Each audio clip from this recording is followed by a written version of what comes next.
Hello, and once again, a big thank you for all the feedback and all those memories that you've been sharing with me based on the conversations we've been having for over a year now, would you believe?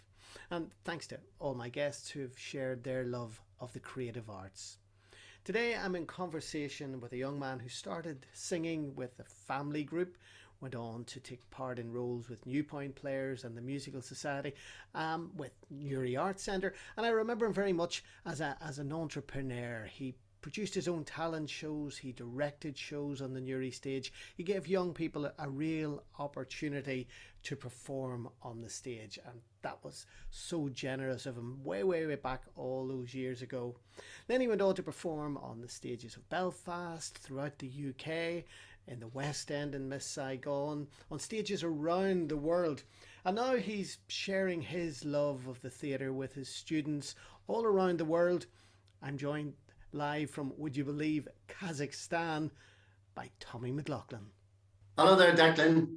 Good to see you. And good to and see thank you. you so much for inviting me onto your show. I'm a big fan. Thanks very much, Tommy. It's been a long journey for you, but let's roll back the years.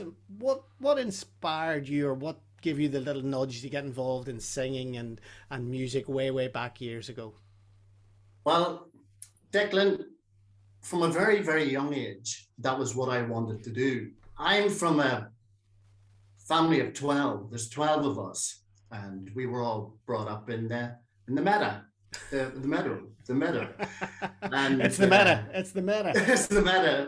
Very polite. So our house was always full of music, and our parents had a great appreciation for music when we were all growing up. So there was never a dull moment. And my sisters used to sing together, and they had this fabulous quality in their voice where it was Angela, Mary and Bernadette. They had the soprano was there, the alto, the mezzo soprano, and they had a beautiful blend. And we used to just be lying up in bed, and we could hear the girls practicing down the stairs, maybe with my mom and dad and so forth, because they used to go into talent competitions. Right. But I would have been only about 4 or 5, but I wanted to go into those talent competitions as well. But they wouldn't let me. But and you know, I was too young, Declan. But I guess maybe, you know, that's where I got my love of good music. You know, it sort of gave me a sounding board of what sounded good and what works even to this day. You know, but my parents were musical. As I say, they had a great appreciation for the music and anything involving the arts. They loved ballroom dancing, etc., etc. My dad used to play in dance bands, whether it was the clarinet, the saxophone, and he would practice away on what we often remember called on the Joanna, the Joanna in the house. So. As I said, there was 12 of us, and the girls, as I say, were very inspirational, and we were very, how could I say it? We came from a lot of sort of security and love and kindness, but we didn't have an awful lot, Declan. Do you know what I mean? And would you believe you must have had good neighbours? You must have had good neighbours with very patient neighbours with all this racket going on now as music. But so anyway, a musical curfew. Absolutely, a piano to the girls because they were studying at school, representing the school. They were doing all these competitions and so forth. So this piano arrived. I thought this was a gift from the gods, you know. And so the rest is history there, you know, because that's where I started practicing the piano, then gradually picked up the guitar. And so that's where the music comes from. Did you ever take part in the fish? I certainly did, yes, with Mr. Delahunt's choir in St. Patrick's Boys Primary School. And that was my first time ever on stage. So I must have been about 7 or 8 or something like that. And we used to enter the fish every year.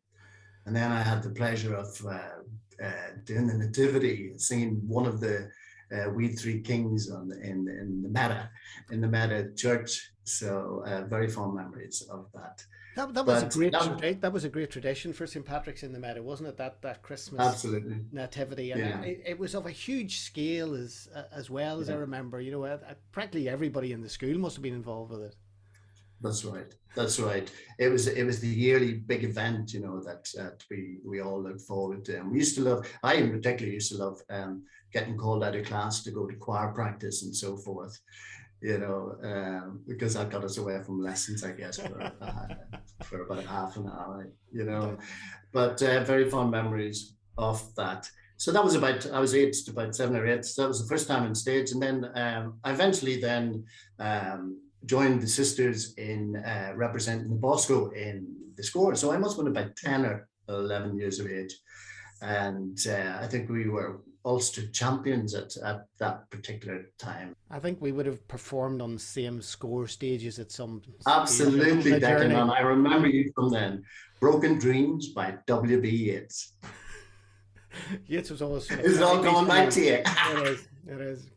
I don't know to haunt me, but and I've always thought actually, and it's something I need to knuckle down and do.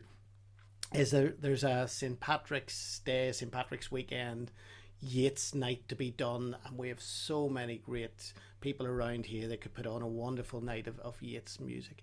But the score and the top talents, you were taking any opportunity you could get to get onto the stage. Absolutely. I never stopped for a minute, Declan. I always had good motivation in wanting to create and put stuff together and work with people, and especially the youth of Newry. All nature's laid her hands on me.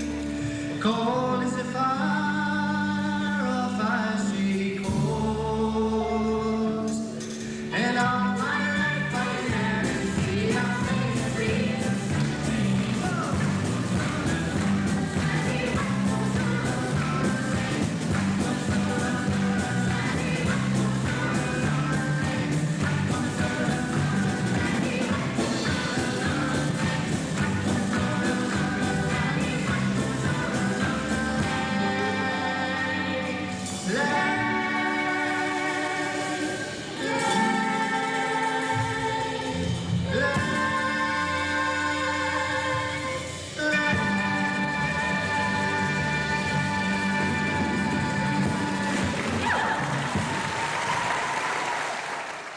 Just after school with the older sisters, myself, my brother, and sister then got an act together doing 3-part harmony stuff, and we managed to win this big competition,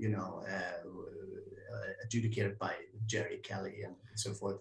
So from there, we went and did a thing in Dublin at the RTE studios. Right. We did what was known then as the screen test. And so we did quite well in that, but there's a bit of a story there. It was quite nerve-wracking, because we were still young, we were still in our teens, I think, at that time.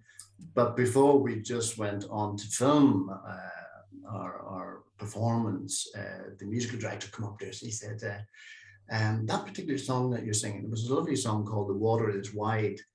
And we actually got it from a recording from one of my brothers who used to always tip the top 40. Do you remember in those days it was a Radio Boyneside or something? I can't really remember, but he happened to leave the tape recorder going, and we happened to pick up this beautiful song. We thought we'd love to sing that. I think it was originally performed and sung by Kathleen Ferrier back in 1920s or something.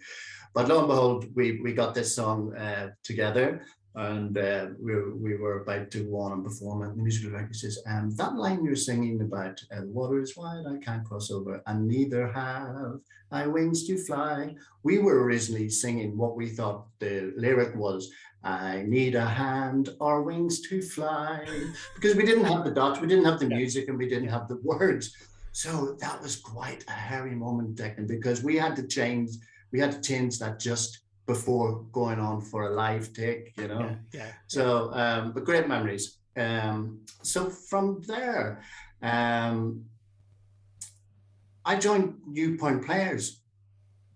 I think it was around that time we were doing a competition in the Shamrocks as the family group, and Sean of Hollywood was the adjudicator. And he came up to me and he says, we're doing a production of John, Paul, George, Ringo, and Bert. He says, I'd like you to come along and read for the part of George Harrison. And the rest, I was going to say the rest is history. There's an But awful lot this of is where I history got here. the pleasure of working with you and Sean and John and, you know, what a brilliant cast, what a brilliant experience. And I owe that to them in the sense, because I always wanted, that was my gateway into becoming a performer on stage. So I guess, you know, that was quite inspirational for me, especially Sean Hollywood. What a talent, you know. It was great to I work with really Sean, admired wasn't it? I him. mean, Sean was incredible just in terms of how, you know, we were young going on to that show, and you know, it was a show of depth and it was a show of challenges because you had the music and you had the performance and a big script to learn. But Absolutely. Sean was so generous, you know, and like so many people of the generation before us, so generous with his time and his experience. Yeah. Um, Yeah. you know, could mold you and shape you.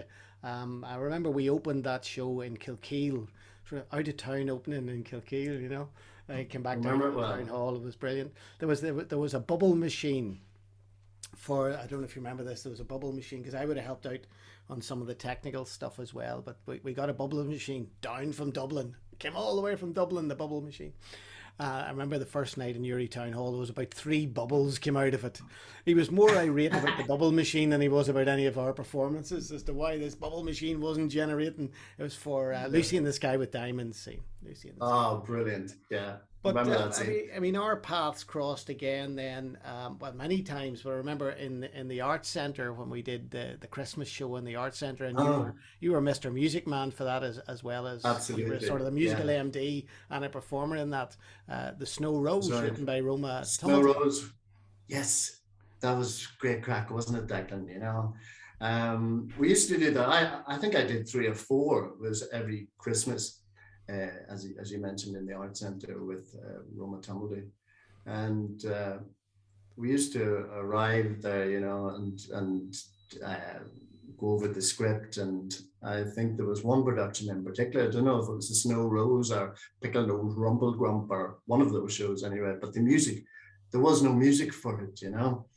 And so I got onto the piano, got the pen and paper out, and not decided. I think we had no option, but I managed to put a score together for that particular production, and what an experience! Yeah, very fond memories of that, Declan. You? Yeah, the I remember with it was Pauline Lynch and Kieran Yes. Cunningham. Uh, and we took that on tour as well. We went across Midland with that one. So we got to places Yes. nobody has Yes. been since.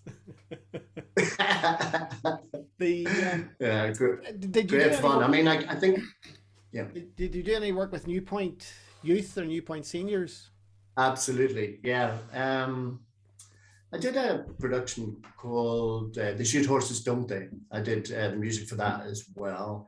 I was an actor in the Of Mice and Men, Yeah, and there was another. I think it was a three-hander called "They Used to Star in the Movies." The two actors that were in that, it was Donal O'Hanlon and Mr. Sean Sean Trainer. Trainer. Yeah, Um, yeah, and that's we were just talking about the Beatles there, and if I remember well, Deck Donald did the music with a girl called Aisling O'Reilly. that's right. He's such a talented guy, isn't he? You know, with his guitar playing. I've got great admiration for Donald. And Yeah, the other musician in that was John Cosgrove. John played the John guitar. Cosgrove, of Yeah, course, yeah. of course. Yeah, yeah. we got involved too in when the BBC came to town, and they did a 3 hour epic called Radio Newry. I was talking to the anchor presenter for that, Stephen Lefevre, who's now based over in England. But that was a great show as well. And I think the BBC's idea was, a bit like Sean's idea or anyone's idea, was to give people an opportunity to experience what doing radio show was like as well. Absolutely, absolutely. I was taken on there a bit like the anchorman as well, where if there was any breaks, I had to do a little bit of the piano or maybe perform one of my own tunes or whatever. But I think another experience of doing that live performance. So there I'm standing by at the keyboard, and there must have been a bit of a pause in the recording or the production, and they gave me the cue to start playing the piano, but the piano wasn't plugged in. So do you talk about panicking, but in fact it was plugged in, but the volume wasn't turned up. But hey, we got there. We got there. You were Mr. Jingles for that show. That's right. BBC Radio.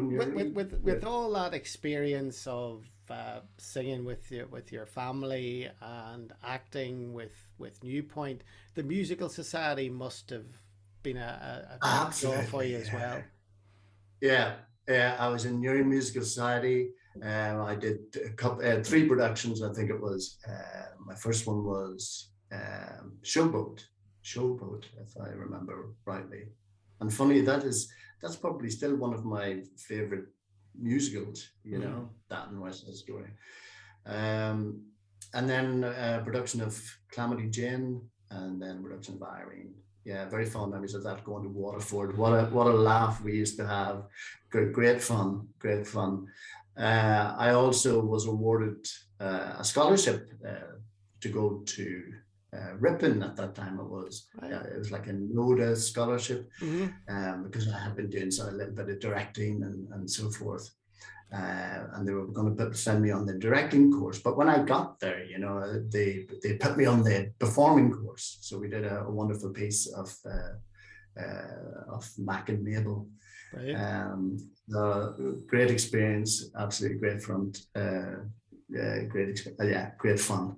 But you talked about in those early days, Tommy, being involved in talent competitions, when you were 7 and 8. Again, I remember you as that impresario who put on talent shows in the town hall, and you were a young fella at the time. Absolutely, it's a big risk to take on, book out the town hall, get talent to put on a show. I saw some archive recently, and there's a great clip of you doing Singing in the Rain. So it was not just the vocals, it was not just the guitar. Oh yeah, a bit of tap as well, a bit of direction, umbrellas. Oh God, it was full on.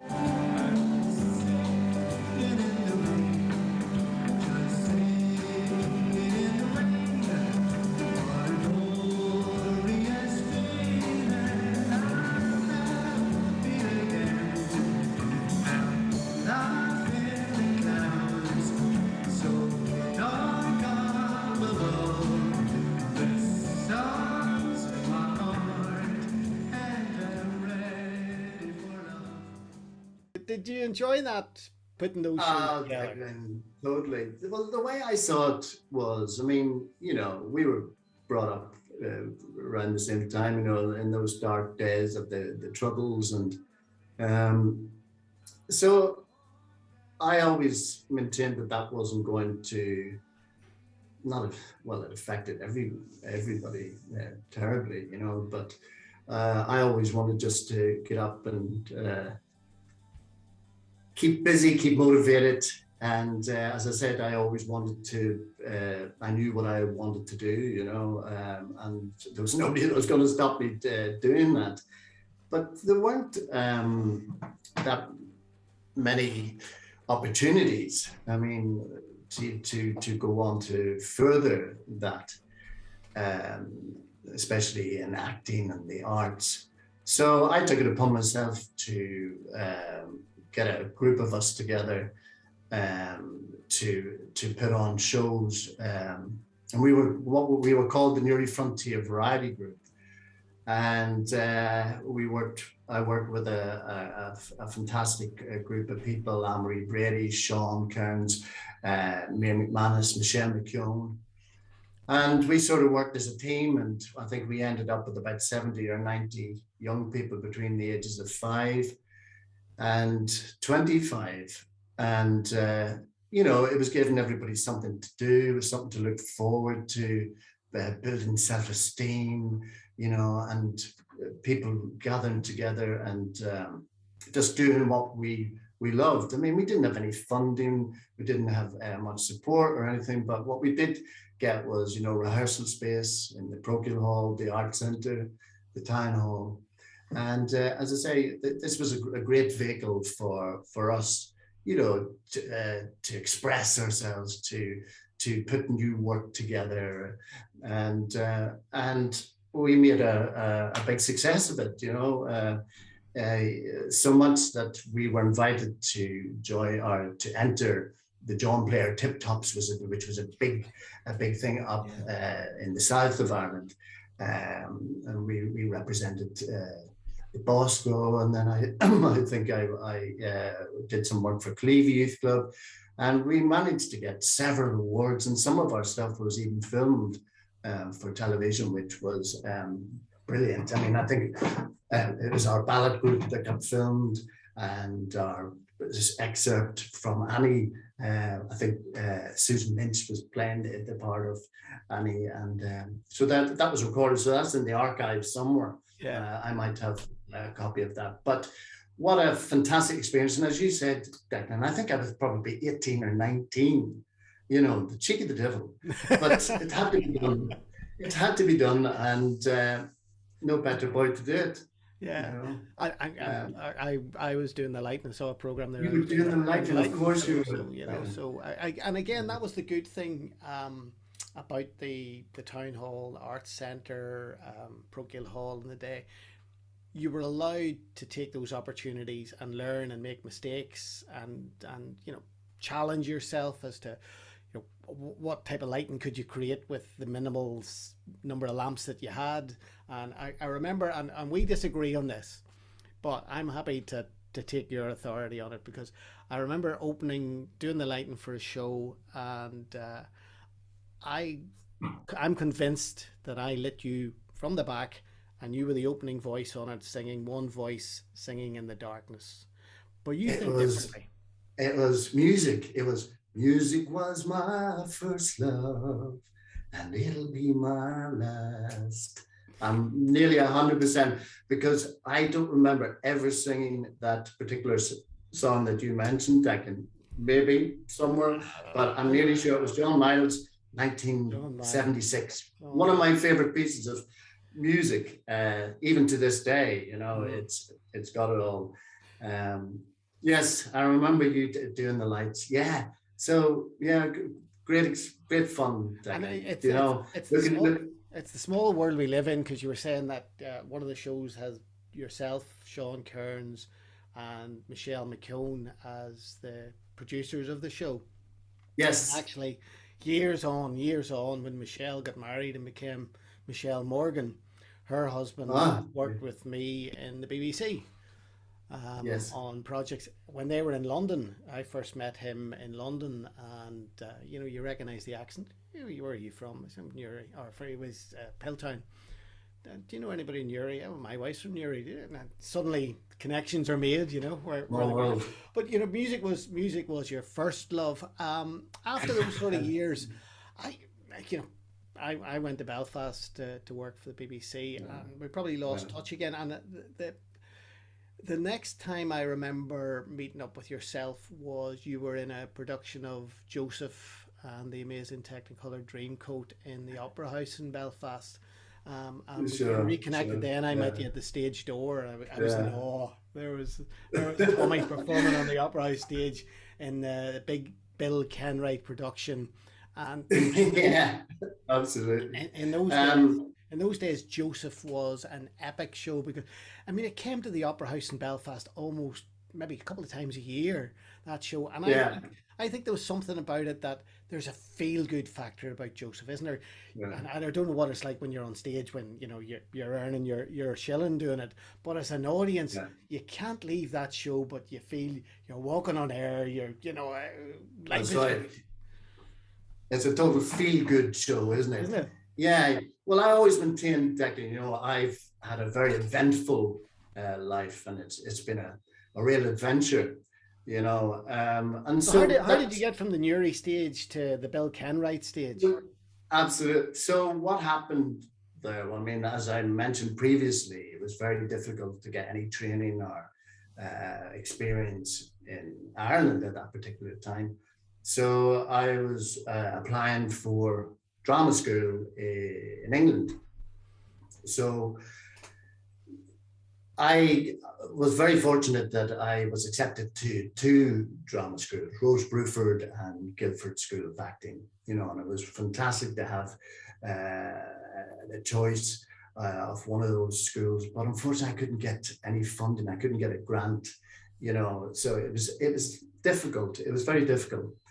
But lo and behold, I persevered, and to cut a long story short, I managed to get a grant, and so the rest is history there. So I went to the drama school. I was sad to leave Newry and my friends and my family, and so I arrived on the September, and as I mentioned, it was tough What leaving year was that, Tommy? Can you remember the your year? siblings. 1986. 86. 1986, and lo and behold, just while I arrived there, I think on the Christmas I had come home and just gone back, and that was the last time well, it wasn't the last time I saw my mother, but so she passed away at a very young age. So that was a very challenging time, when you just had left home, you were still young, and you sort of say to yourself, what's the point of all this, and but that's the grieving and the mourning and etc. But it was a struggle for all of us, and we obviously love her and miss her very dearly. But it was not a great time. But I eventually got through the 3 years, and lo and behold, I was the first one, I think it was, in my drama school, or my year, that was offered employment work with Bill Kenwright in a production of This Is the Dawning of the Age of Aquarius. Pair. Yeah, great show, great musical. And Was that a and then touring production? it was all over the UK, Declan, and then Joseph, and then I got my first West End, Miss Saigon. So that was fantastic. I thoroughly enjoyed that, great experience, and I continued working for the next 10 years. I was very fortunate, Declan, that I was getting employment, because we know even then how tough it was, and it's still so tough to this day, and in particular now with everything that is going on. And part of me thinks, why did I choose such a challenging, demanding career, the most competitive, But my thoughts on that is that you should always have other strings to your bow, and I was quite fortunate in the sense that I had been teaching and directing and so forth from my early days, which we talked about, and I wanted to do a teaching certificate or teaching degree. So I went back and got into Greenwich University to study a PGCE in performing arts. So I was lucky that I could do the teaching and the acting and the performing and so forth. And as I say, I did several big shows, and then taught in London for quite a few years, and then decided to make the break to do some international teaching, and taught in Egypt and China. And I'm now in my third year of teaching at an international school in Kazakhstan. And so I was going to say it's all come full circle, but I mentioned it's been an adventure, and the adventure continues. I'll end up somewhere yet, Declan, and I have something lined up for my after Kazakhstan. We're in progress. You've said a lot in a short space of time, and I'm going to grind down into a wee bit of the details. So when you had done that first tour with Bill Kenwright, you'd done the drama festival circuit, you'd done Waterford and a show there. What was it like in a touring production through the UK, where you're in Birmingham maybe for a week and a half, and then you're moving down to Bristol, and then you're moving up to Newcastle? What was that like? That first experience? It's quite daunting, Declan, because you're living out of a suitcase and you're just dipping into each city. I mean, I think I've seen nearly every city in the UK, and you're living in digs, B&Bs. It's not for the faint-hearted. Not glamorous then, no. Not particularly. No, not one bit, Declan. It's all showbiz, isn't it? Yeah, but fantastic experience. I would do it all again. I still hope to go back and tread the boards. As I say, I'm teaching and directing, and I managed to during the dark days of the lockdown here, I put a staff choir together, and it kept us sane, gave us something to do. And coming from that touring production then and stepping into the West End, and that must have been, as you were coming through Viewpoint and the Musical Society, the West End must have been there, held up as the place to be, as the landing point. And you weren't going into any old show. You were going into one of the most complex shows in the West End. Again, a very complex story to be told, a technically complex production. First night that you went on stage in Miss Saigon and felt that auditorium as the curtain rose, did you get haunts back to Town Hall and Arts Centre and moments, flashbacks coming through and thinking, I've arrived?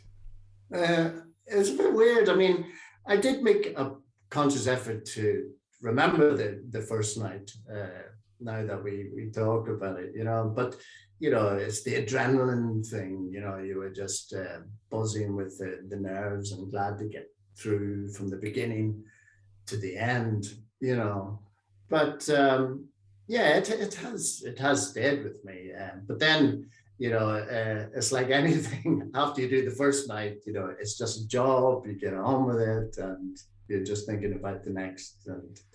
But when I was talking to your co-producer, Mr. Kearns, he said, "Oh yes, standing on the stage in the West End, thinking, not bad for a wee boy from the Meta." From the Meta, and why not? Why not? Yeah. As I say, it's grabbing the bull by the horns and having faith and.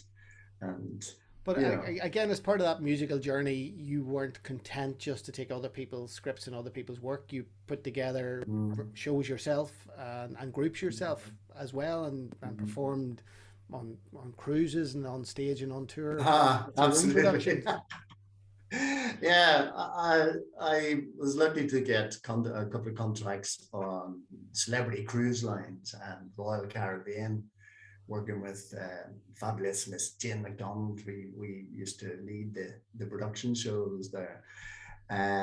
So I got to see. Glamorous. Well, yeah, Just it short was. I of mean, this? we were lucky. We were lucky in the sense. I mean, the two performers and the two leaders, we had like passenger status, which meant that we had a cabin of our own and we could eat in the restaurant, So they were our perks. But it was a great experience to get to see the world and do something you love and get paid for it. What more could you want? I got to see sail up and down the east and west Caribbean and go to Alaska and brilliant experience.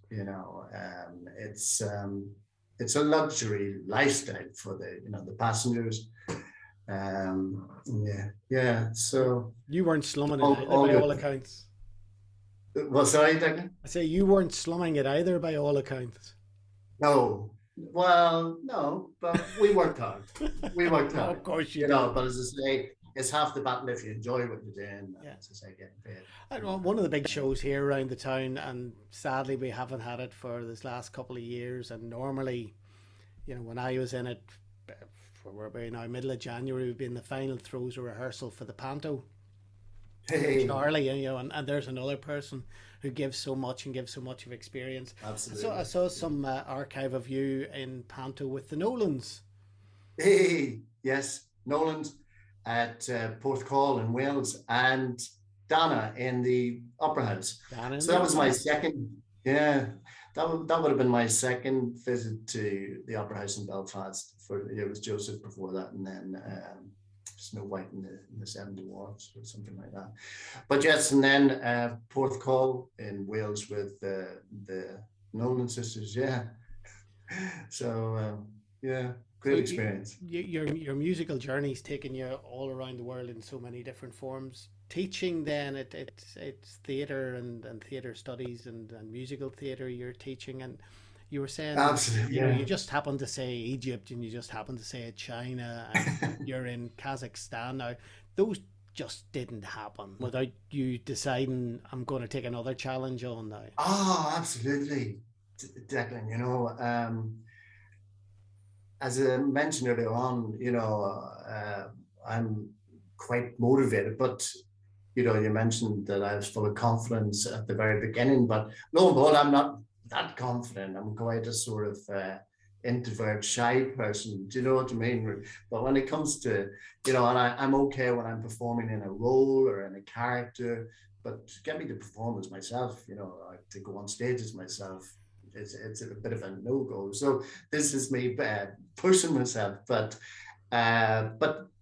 beneath all that, going back to what I mentioned about us growing up as a family at 12 from a very loving, kind, caring, secure family, it's given me a strength, an inner strength there to keep uh, picking yourself up, dusting yourself off, and getting Starting on all with over it. again. Yeah, name that tune. And this is what I tell my kids, when I'm teaching. I says, you get out what you put in, you know. Um, so I should practice what I preach, so that's what I do. I always, on to the next thing, on to the next challenge, and that's what keeps me taking over. And as I say, it's an adventure, and I'm looking forward to the next one, as well.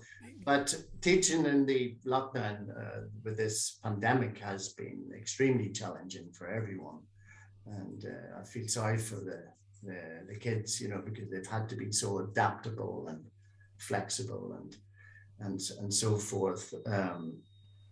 And especially, teaching my discipline in the arts, the performing arts and drama, music and singing and performing and all that. All this business with the masks, and all.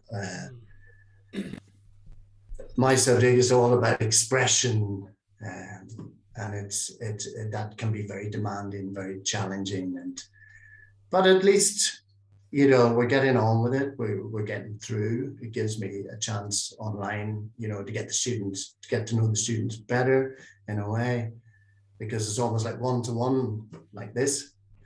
And I get to teach them a lot more theory, a lot more technique, which is good, because then when we get into the space, we can use all that terminology, Yeah. and put it into good practice. Um, What yeah. what role have you got now in the college in Kazakhstan, Tommy? So music and drama. I'm leading that.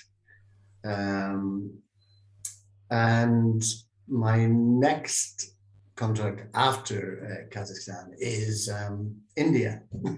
Above all places, it's a startup school, which really tempted me or attracted me to it. They actually approached me, which I was, and it was funny. I was asked at the interview, so why do you want to go to India? And I said, well, I don't really. I said, you approached me. I said, but I'll go. I'll go. So we're in negotiations at the moment. So they've offered me head of music and drama and performing arts.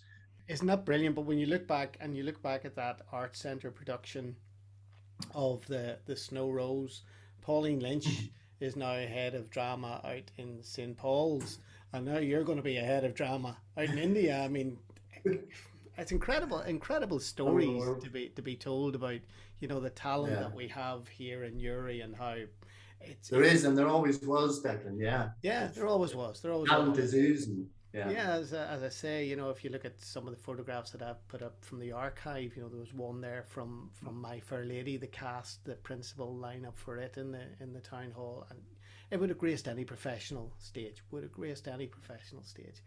Tommy, sure. you've Sure. achieved so much, and when I look back on those times, when it was one voice singing in the darkness, to where you are now, you can be so proud of all the achievements that you've had, and it's great that you're now giving again, because I remember those talent shows. You were there shaping the shows, bringing the shows together, bringing us together, giving us opportunities to light and do music, and giving all the young people the chance to experience a bit of tap, a bit of singing, a bit of costumes, makeup, and things like that.